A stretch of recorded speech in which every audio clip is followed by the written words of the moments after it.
The resort town on the California coast looked perfect. Soft white sands, clear waters, and mountains towered like sentinels in the distance, creating a harmonious blend of nature. For Brendan, who had just finished his first year of college, a summer vacation on the coast with his father and his new wife seemed like a waste of time. In fact, he was almost certain that he had agreed to this trip for nothing. Amber, the wife of his father Charles, was a woman Brendan knew very little about. She was in her early 30s, only 10 years older than he was. She was quiet and aloof, even in the family circle, which sometimes struck Brendan as odd, if not cold. However, there was an exquisite reserve and inner dignity in her manner that made her stand out from the crowd. Her long copper hair curled in soft curls around her shoulders, and her voice was always smooth, without haste.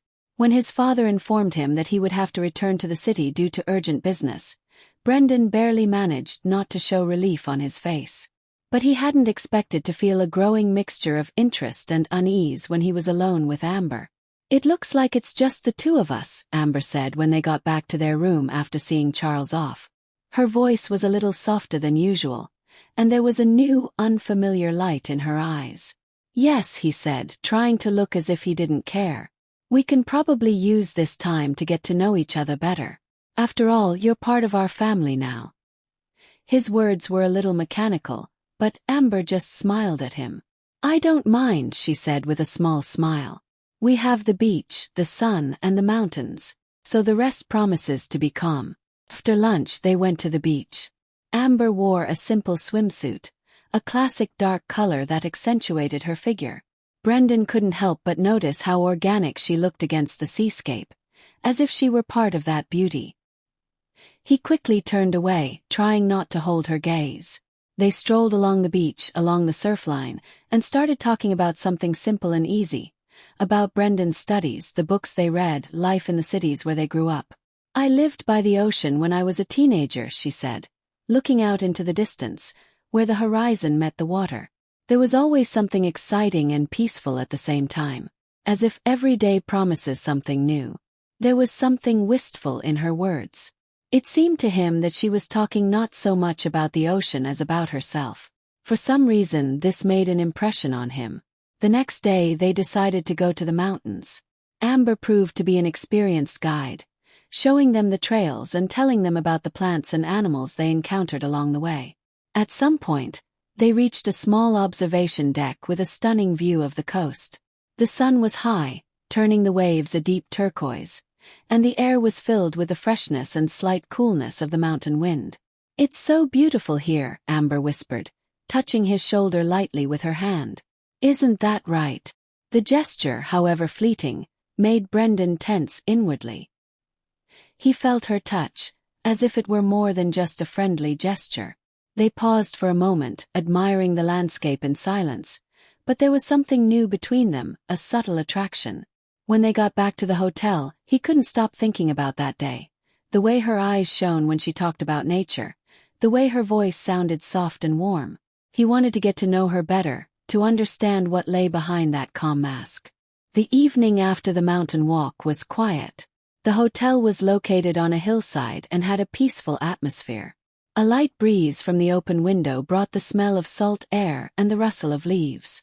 Brendan sat on the balcony of his suite, trying to concentrate on his book, but his thoughts kept returning to Amber. He felt uneasy about his sudden attachment, but at the same time, he knew that the feeling was getting stronger. At dinner, she looked flawless again. A simple off-the-shoulder black dress accentuated her sophistication, and her hair was neatly pinned up in a low bun, giving her the look of a woman who is confident and knows that she attracts the eyes of everyone. "You look good," Brendan said uncertainly, not knowing how best to express his thoughts. "Thank you," Amber replied with a smile that was slightly embarrassed. "I hope you're still enjoying your vacation, even without your father." "Yes, I like it.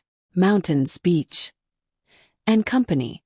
Her gaze lingered on him a little longer than usual. They exchanged a few words, but the tension in the air was becoming more palpable. After dinner, Amber suggested that we take a walk along the beach.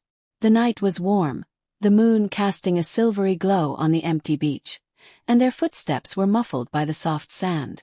"You know, sometimes I think we rarely notice how beautiful life is," she said, looking out at the waves of the ocean.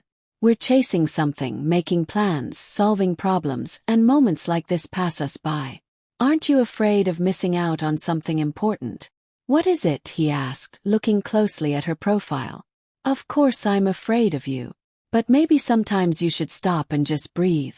She looked up at him, and something flickered in her eyes: sincerity, longing, or maybe something he couldn't name. "You do it," he said, realizing that his words sounded almost intimate. Amber smiled but said nothing. They walked along the beach until the waves brushed her bare feet, and then she stopped, turning slightly to face him. "I think we should get back," she said softly, but her voice was a little different, softer, as if there were a hint of doubt in it. Brendan, who was closer than would have been appropriate, nodded but didn't move. He wanted to say something, but the words stuck in his throat. Amber was the first to avert her gaze, lightly touching his arm as if to encourage him to follow her. The gesture reawakened the feeling he had tried so hard to suppress. When they got back to the hotel, Brendan couldn't sleep for a long time. He lay in the dark, thinking about what had happened between them that evening. He was tormented by the realization that the line he was trying to maintain was getting thinner and thinner. The next morning everything felt different. The air was thick with tension, and their eyes met too often for it to go unnoticed.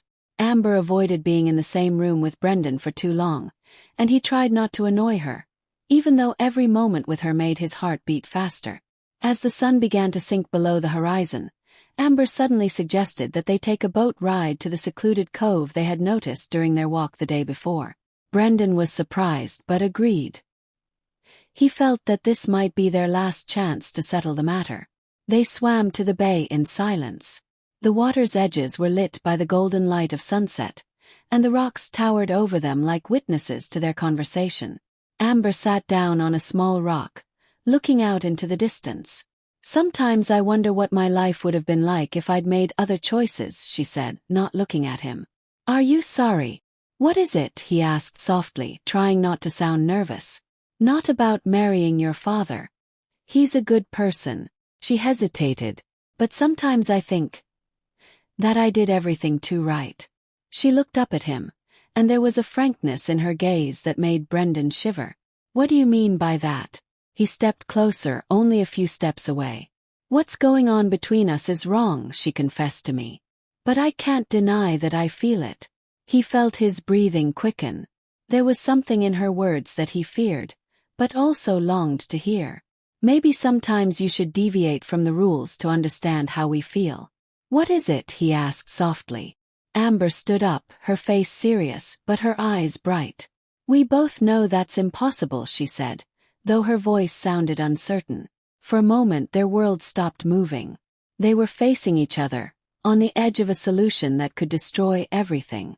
She raised her hand as if to touch his face, but stopped at the last moment. "Brendan, can't." She turned away, taking a few steps toward the boat. "But you do," he blurted out before he realized what he was saying. Amber froze. Her shoulders slumped, and she turned slowly to face him. "Do I want to?" Her voice was shaky. "But sometimes desires are not what should govern us." She stepped closer and held his gaze for a moment. In a rush of passion, Brendan grabbed her hand and pulled her close. He sat down on his knee and began to quickly and greedily kiss her hands and stomach. He stood up and began to shower kisses greedily on her neck. When he reached her half-parted lips, she couldn't resist such a passionate rush of desire. She wrapped her arms around his neck, feeling his hair tickle her wrists, and held him a little closer, as if afraid of losing this magical moment. She let herself lose herself in the moment, forgetting everything but his breath on her skin, his hands sliding softly over her waist, and his lips that seemed to speak a language only the two of them knew. Their eyes met, and there were more than 1,000 words in that gaze. He could feel her heart opening up to meet him, like a rosebud opening in the warm spring wind, waiting for her inner world to be ready to accept him, for all boundaries to dissolve into a single burst of feelings. They landed on the sand, and Brandon, with the caution of a traveler entering an unknown path, joined her again. It was like the confluence of two rivers whose waters, when they meet, become one stream. Their movements were harmonious, like the rhythm of the sea waves rolling in on the shore. With each passing moment, they were sinking deeper into an ocean of mutual bliss, where time lost its meaning. As their passion reached its climax, deep, piercing sounds of pleasure escaped their lips, soft and wild at the same time, like the echoes of a violent storm exploding in the air. Their breathing became one rhythm. The tension that had built up in each movement resolved in a moment of absolute release, when everything around them seemed to freeze, and time disappeared, leaving only the pulsing energy of unity and intense intimacy.